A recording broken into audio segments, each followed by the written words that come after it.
जेथे गाव तिथे आम्ही, गावाकडची बातमी। धरमवाडी येथे पालखीचे स्वागत। परमहंस मुंगसाजी महाराज यांच्या पुण्यतिथीनिमित्त नवेगाव ते धामणगाव पायी वारीचे धरमवाडी येथे अखिल भारतीय आदिवासी विकास परिषदेच्या वाशिमच्या महिला अध्यक्षा सीता धंद्रे यांच्या वतीने स्वागत। नमस्कार, मी गावसहेली प्रतिभा मानकर। आपण पाहत आहात गावाकडची बातमी।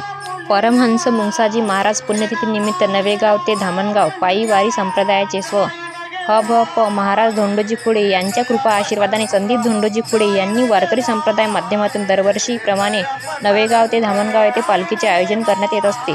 परतीच्या मार्गावर येत असताना धरमवाडी येथे गावकरी मंडळीच्या वतीने व सीताबाई धंद्रे उपसरपंच यांच्या वतीने पालखी व्यवस्थापक अध्यक्ष संदीप धोंडू खुडे व संत मुंगसाजी माऊली पालखीचे दर्शन घेऊन वारकरी संप्रदायाचे स्वागत करण्यात आलेले। मुंगसाजी माऊली पालखीची गावातून मिरवणूक काढून जंगी स्वागत केले आहे। त्यासाठी सीता धंदर उपसरपंच तसेच अखिल भारतीय आदिवासी विकास महिला जिल्हाध्यक्ष वाशिम यांच्या हस्ते स्वागत करण्यात आलेले आहे। उपस्थित देवीदास ढोके, दत्ता पाखरे, जगदेव खुडे, श्रीराम भंडने, कोंडू झापटे, केशव पांडे, तुळसाबाई शिंदे, राधुबाई लोखंडे, उदयभान धंद्रे, सरस्वताबाई जावडे, वासुदेव जावडे, रमेश कदम, फुलन जाटे इत्यादी महिलांची उपस्थिती लाभली आहे। मालेगाव मार्गे माऊलीची पालखी रवाना करण्यात आली आहे।